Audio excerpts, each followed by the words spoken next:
श्रीरुद्राभिषेकस्तोत्र। नमो भवाय शर्वाय रुद्राय वरदाय च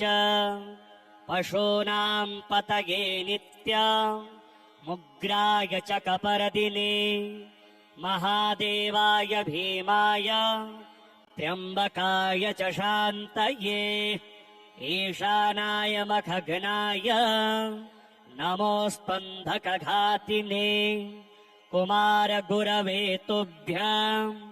नीलग्रीवाय वेधसे पिनाकिने हविष्याय सत्याय विभवे सदा विलोहिताय धूम्राय व्याधायानपराजिते नित्यं नीलशिखण्डाय शूलिने दिव्यचक्षुषे होत्रे पोत्रे त्रिनेत्राय व्याधाय वसुरेतसे अचिन्त्यायाम्बिका भर्त्रे सर्वदेवस्तुताय च वृषध्वजाय मुण्डाय जटिने ब्रह्मचारिणे तप्यमानाय सलिले ब्रह्मण्यायाजिताय च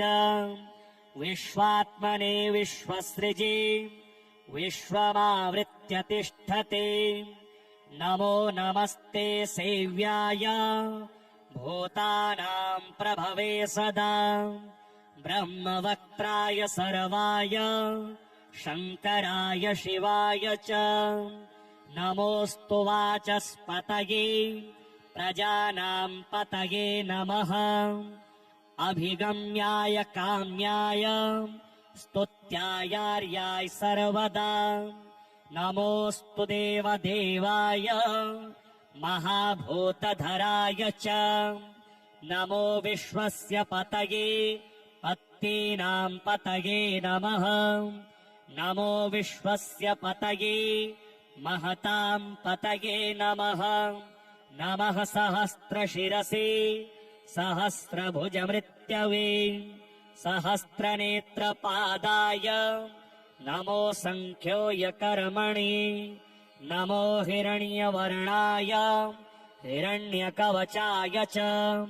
भक्तानुकम्पिने नित्यं सिद्ध्यतां नो वरः प्रभो सञ्जय उवाच एवं स्तुत्वा महादेवं वासुदेवः सहार्जुनः प्रसादयामास भवं तदा ह्यस्त्रोपलब्धये श्रीशिवरक्षास्तोत्र। ॐ अस्य श्रीशिवरक्षास्तोत्रमन्त्रस्य याज्ञवल्क्य ऋषिः श्रीसदाशिवो देवता अनुष्टुप् छन्दः श्रीसदाशिवप्रीत्यर्थं शिवरक्षास्तोत्रजपे विनियोगः चरितं देवदेवस्य महादेवस्य पावनम् अपारं परमोदारं चतुरवर्गस्य साधनं गौरीविनायकोपेतं पञ्चवक्त्रं त्रिनेत्रकं शिवं ध्यात्वा दशभुजं शिवरक्षां पठेन्नरः गङ्गाधरः शिरः पातु फालम् अर्धेन्दुशेखरः नयने मदनध्वंसी कर्णो सर्पविभूषण घ्राणं पातु पुरारातिः मुखं पातु जगत्पतिः जिह्वां वागीश्वरः पातु कन्धरां श्रुतिकन्धरः श्रीकण्ठः पातु मे कण्ठं स्कन्धौ विश्वधुरन्धरः भुजौ भूभारसंहरता करौ पातु पिनाकधृक हृदयं शङ्करः पातु जठरं गिरिजापतिः नाभिं मृत्युञ्जयः पातु कटिव्याघ्राजिनाम्बरः सक्थिनी पातु दीनार्त शरणागतवत्सलः पुरो महेश्वरः पातु जानुनी जगदीश्वरः जङ्घे पातु जगत्कर्ता गुल्फौ पातु गणाधिपः चरणौ करुणा सिन्धुः सर्वाङ्गानि सदाशिवः एतां शिवबलोपेतां रक्षां यः सुकृते पठेत् स भुक्त्वा सकलान् कामान् शिवसायुज्यमाप्नुयात् ग्रहभूतपिशाचाद्यास् त्रैलोक्ये विचरन्ति ये दूरादाशु पलायन्ति शिवनामाभिरक्षणात् अभयङ्करनामेदम् कवचम् पार्वतीपते भक्त्या बिभरति यः कण्ठे तस्य वश्यम् जगत्त्रयम् इमाम् नारायणः स्वपने शिवरक्ष्याम् यथादिशत् प्रातरुत्थाय योगीन्द्रो याज्ञवल्क्यः तथा लिखत् नमो भवाय शर्वाय रुद्राय वरदाय च पशूनाम् पतये नित्याम् मुग्राय च कपर्दिने महादेवाय भीमाय त्र्यम्बकाय च शान्तये ईशानाय मखघ्नाय नमोऽस्त्वन्धकघातिने कुमारगुरवे तुभ्यम् नीलग्रीवाय वेधसे पिनाकिने हविष्याय सत्याय विभवे सदा विलोहिताय धूम्राय व्याधायानपराजिते नित्यम् नीलशिखण्डाय शोलिने दिव्यचक्षुषे होत्रे पोत्रे त्रिनेत्राय व्याधाय वसुरेतसे अचिन्त्यायाम्बिका भर्त्रे सर्वदेवस्तुताय च वृषध्वजाय मुण्डाय जटिने ब्रह्मचारिणे तप्यमानाय सलिले ब्रह्मण्यायाजिताय च विश्वात्मने विश्वसृजे विश्वमावृत्य तिष्ठते नमो नमस्ते सेव्याय भूतानाम् प्रभवे सदा ब्रह्मवक्त्राय सर्वाय शङ्कराय शिवाय च नमोऽस्तु वाचस्पतये प्रजानाम् पतये नमः अभिगम्याय काम्याय स्तुत्यायार्याय सर्वदा नमोऽस्तु देवदेवाय महाभूतधराय च नमो विश्वस्य पतये पत्नीनाम् पतये नमः नमो विश्वस्य पतये महताम् पतये नमः नमः सहस्रशिरसे सहस्रभुजमृत्यवे सहस्रनेत्रपादाय नमो सङ्ख्योऽयकर्मणि नमो हिरण्यवर्णाय हिरण्यकवचाय च भक्तानुकम्पिने नित्यम् सिद्ध्यताम् नो वरः प्रभो सञ्जय उवाच एवम् स्तुत्वा महादेवम् वासुदेवः सहार्जुनः प्रसादयामास भवम् तदा ह्यस्त्रोपलब्धये श्रीशिवरक्षास्तोत्र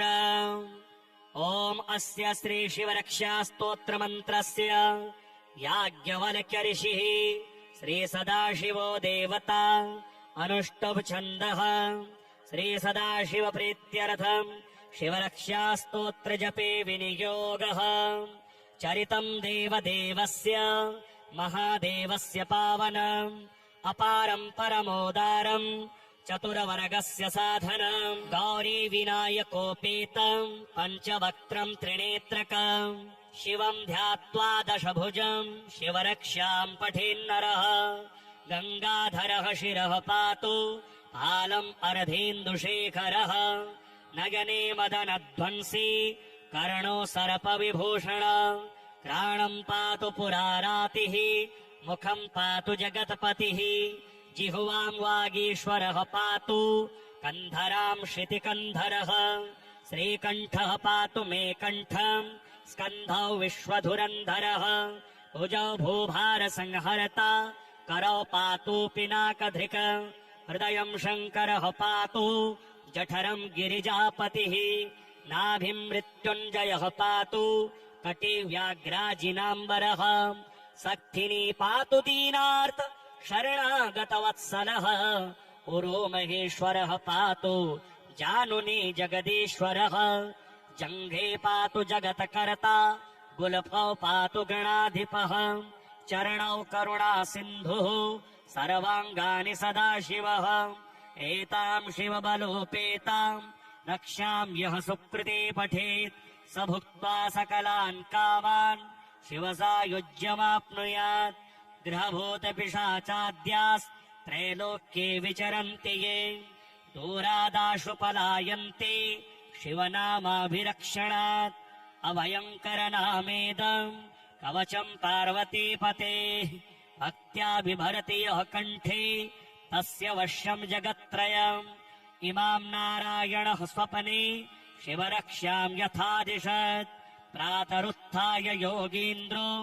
याज्ञवल्क्यः तथा लिखत् नमो भवाय शर्वाय रुद्राय वरदाय च पशूनाम् पतये नित्याम् मुग्राय च कपर्दिने महादेवाय भीमाय त्र्यम्बकाय च शान्तये ईशानाय मखघ्नाय नमोऽस्पन्धकघातिने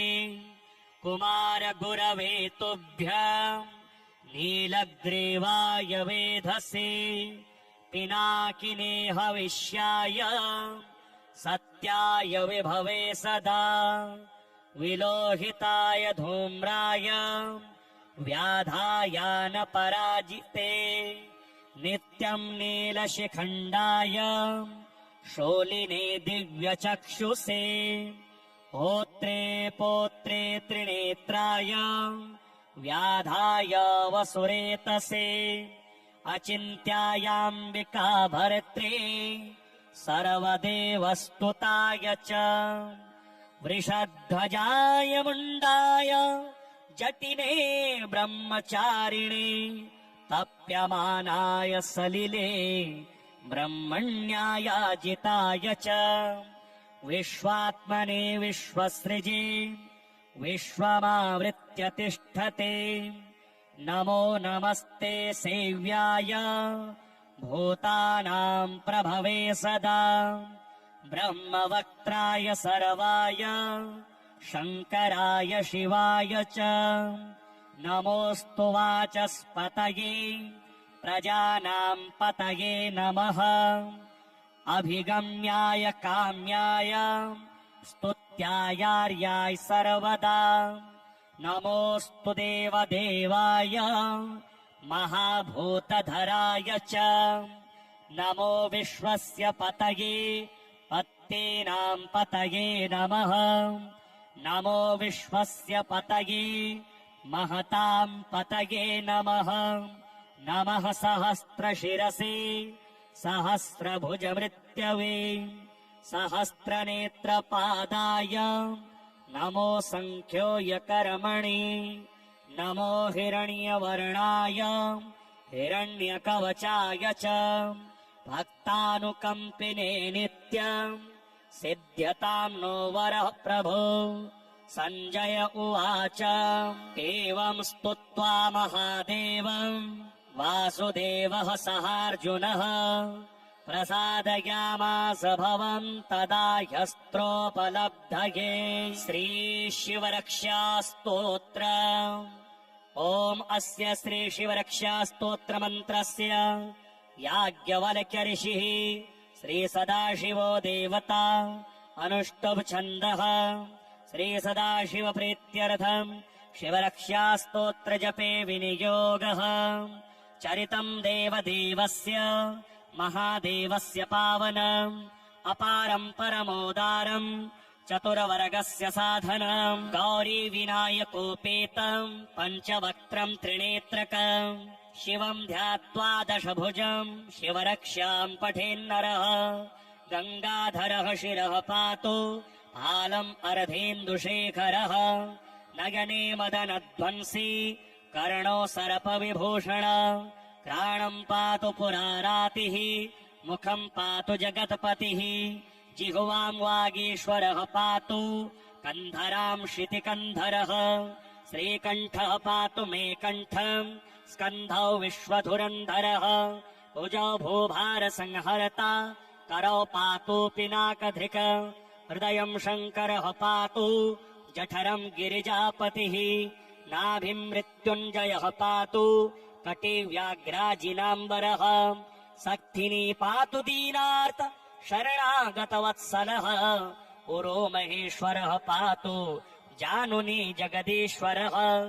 जङ्घे पातु जगत्कर्ता गुल्फौ पातु गणाधिपः चरणौ करुणा सिन्धुः सर्वाङ्गानि सदाशिवः एतां शिवबलोपेतां रक्षां यः सुकृते पठेत् स भुक्त्वा सकलान् कामान् शिवसायुज्यमाप्नुयात् ग्रहभूतपिशाचाद्यास्त्रैलोक्ये विचरन्ति ये दूरादाशु पलायन्ति शिवनामाभिरक्षणात् अभयङ्करनामेदम् कवचम् पार्वतीपतेः भक्त्या बिभरति यः कण्ठे तस्य वश्यम् जगत्त्रयम् इमाम् नारायणः स्वपने शिवरक्ष्याम् यथादिशत् प्रातरुत्थाय योगीन्द्रो याज्ञवल्क्यः तथा लिखत् नमो भवाय शर्वाय रुद्राय वरदाय च पशूनाम् पतये नित्यम् मुग्राय च कपर्दिने महादेवाय भीमाय त्र्यम्बकाय च शान्तये ईशानाय मखघ्नाय नमोऽस्पन्धकघातिने कुमारगुरवे तुभ्यम् नीलग्रीवाय वेधसे पिनाकिने हविष्याय सत्याय विभवे सदा विलोहिताय धूम्राय व्याधायानपराजिते नित्यम् नीलशिखण्डाय शूलिने दिव्यचक्षुषे होत्रे पोत्रे त्रिनेत्राय व्याधाय वसुरेतसे अचिन्त्यायाम्बिका भर्त्रे सर्वदेवस्तुताय च वृषध्वजाय मुण्डाय जटिने ब्रह्मचारिणे तप्यमानाय सलिले ब्रह्मण्यायाजिताय च विश्वात्मने विश्वसृजे विश्वमावृत्य तिष्ठते नमो नमस्ते सेव्याय भूतानाम् प्रभवे सदा ब्रह्मवक्त्राय सर्वाय शङ्कराय शिवाय च नमोऽस्तु वाचस्पतये प्रजानाम् पतये नमः अभिगम्याय काम्याय स्तुत्यायार्याय सर्वदा नमोऽस्तु देवदेवाय महाभूतधराय च नमो विश्वस्य पतये पत्नीनाम् पतये नमः नमो विश्वस्य पतये महताम् पतये नमः नमः सहस्रशिरसि सहस्रभुजमृत्यवे सहस्रनेत्रपादाय नमो सङ्ख्योऽयकर्मणि नमो हिरण्यवर्णाय हिरण्यकवचाय च भक्तानुकम्पिने नित्यम् सिद्ध्यताम् नो वरः प्रभो सञ्जय उवाच एवम् स्तुत्वा महादेवम् वासुदेवः सहार्जुनः प्रसादयामास भवम् तदा ह्यस्त्रोपलब्धये श्रीशिवरक्षास्तोत्र ॐ अस्य श्रीशिवरक्षास्तोत्रमन्त्रस्य याज्ञवल्क्य ऋषिः श्रीसदाशिवो देवता अनुष्टुप् छन्दः श्रीसदाशिवप्रीत्यर्थम् शिवरक्षास्तोत्रजपे विनियोगः चरितम् देवदेवस्य महादेवस्य पावनम् अपारम् परमोदारम् चतुरवर्गस्य साधनम् गौरी विनायकोपेतम् पञ्चवक्त्रम् त्रिनेत्रकम् शिवम् ध्यात्वा दशभुजम् शिवरक्ष्याम् पठेन्नरः गङ्गाधरः शिरः पातु फालम् अर्धेन्दुशेखरः नयने मदनध्वंसी कर्णो सर्पविभूषण प्राणं पातु पुरारातिः मुखं पातु जगत्पतिः जिह्वां वागीश्वरः पातु कन्धरां शितिकन्धरः श्रीकण्ठः पातु मे कण्ठं स्कन्धौ विश्वधुरन्धरः भुजौ भूभारसंहर्ता करौ पातु पिनाकधृक् हृदयं शङ्करः पातु जठरं गिरिजापतिः नाभिं मृत्युञ्जयः पातु कटिव्याघ्राजिनाम्बरः सक्थिनी पातु दीनार्त शरणागतवत्सलः पुरो महेश्वरः पातु जानुनी जगदीश्वरः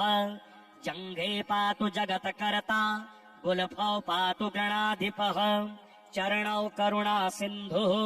सर्वाङ्गानि सदाशिवः एतां शिवबलोपेतां रक्षां यः सुकृती पठेत् स भुक्त्वा सकलान् कामान् शिवसायुज्यमाप्नुयात् ग्रहभूतपिशाचाद्यास्त्रैलोक्ये विचरन्ति ये दूरादाशु पलायन्ति शिवनामाभिरक्षणात् अभयङ्करनामेदं कवचं पार्वतीपतेः भक्त्या बिभरति यः कण्ठे तस्य वश्यं जगत्त्रयम् इमां नारायणः स्वपने शिवरक्ष्यां यथादिशत् प्रातरुत्थाय योगीन्द्रो याज्ञवल्क्यः तथा लिखत् नमो भवाय शर्वाय रुद्राय वरदाय च पशूनां पतये नित्यमुग्राय च कपर्दिने महादेवाय भीमाय त्र्यम्बकाय च शान्तये ईशानाय मखघ्नाय नमोऽस्त्वन्धकघातिने कुमारगुरवे तुभ्यं नीलग्रीवाय वेधसे पिनाकिने हविष्याय सत्याय विभवे सदा विलोहिताय धूम्राय व्याधायानपराजिते नित्यं नीलशिखण्डाय शूलिने दिव्यचक्षुषे होत्रे पोत्रे त्रिनेत्राय व्याधाय वसुरेतसे अचिन्त्यायाम्बिका भर्त्रे सर्वदेवस्तुताय च वृषध्वजाय मुण्डाय जटिने ब्रह्मचारिणे तप्यमानाय सलिले ब्रह्मण्यायाजिताय च विश्वात्मने विश्वसृजे विश्वमावृत्य तिष्ठते नमो नमस्ते सेव्याय भूतानां प्रभवे सदा ब्रह्मवक्त्राय सर्वाय शङ्कराय शिवाय च नमोऽस्तु वाचस्पतये प्रजानां पतये नमः अभिगम्याय काम्याय स्तुत्यायार्याय सर्वदा नमोऽस्तु देवदेवाय महाभूतधराय च नमो विश्वस्य पतये पत्नीनां पतये नमः नमो विश्वस्य पतये महतां पतये नमः नमः सहस्रशिरसे सहस्रभुजमृत्यवे सहस्रनेत्रपादाय नमो सङ्ख्योऽयकर्मणि नमो हिरण्यवर्णाय हिरण्यकवचाय च भक्तानुकम्पिने नित्यम् सिद्ध्यतां नो वरः प्रभो सञ्जय उवाच एवं स्तुत्वा महादेवं वासुदेवः सहार्जुनः प्रसादयामास भवं तदा ह्यस्त्रोपलब्धये श्रीशिवरक्षास्तोत्र ॐ अस्य श्रीशिवरक्षास्तोत्रमन्त्रस्य याज्ञवल्क्य ऋषिः श्रीसदाशिवो देवता अनुष्टुप् छन्दः श्रीसदाशिवप्रीत्यर्थं शिवरक्षास्तोत्रजपे विनियोगः चरितं देवदेवस्य महादेवस्य पावनम् अपारं परमोदारम् चतुरवर्गस्य साधनम् गौरी विनायकोपेतम् पञ्चवक्त्रम् त्रिनेत्रकम् शिवम् ध्यात्वा दशभुजम् शिवरक्ष्याम् पठेन्नरः गङ्गाधरः शिरः पातु आलम् अर्धेन्दुशेखरः नयने मदनध्वंसी कर्णो सर्पविभूषण घ्राणम् पातु पुरारातिः मुखम् पातु जगत्पतिः जिह्वाम् वागीश्वरः पातु कन्धराम् श्रुतिकन्धरः श्रीकण्ठः पातु मे कण्ठम् स्कन्धौ विश्वधुरन्धरः भुजौ भूभारसंहर्ता करौ पातु पिनाकधृक हृदयम् शङ्करः पातु जठरम् गिरिजापतिः नाभिम् मृत्युञ्जयः पातु कटिव्याघ्राजिनाम्बरः सक्थिनी पातु दीनार्त शरणागतवत्सलः पुरो महेश्वरः पातु जानुनी जगदीश्वरः जङ्घे पातु जगत्कर्ता गुल्फौ पातु गणाधिपः चरणौ करुणा सिन्धुः सर्वाङ्गानि सदाशिवः एताम् शिवबलोपेताम् रक्ष्याम् यः सुकृती पठेत् स भुक्त्वा सकलान् कामान् शिवसायुज्यमाप्नुयात् ग्रहभूतपिशाचाद्यास्त्रैलोक्ये विचरन्ति ये दूरादाशु पलायन्ति शिवनामाभिरक्षणात् अभयङ्करनामेदम् कवचम् पार्वतीपतेः भक्त्या बिभरति यः कण्ठे तस्य वश्यम् जगत्त्रयम् इमाम् नारायणः स्वपने शिवरक्ष्याम् यथादिशत् प्रातरुत्थाय योगीन्द्रो याज्ञवल्क्यः तथा लिखत्।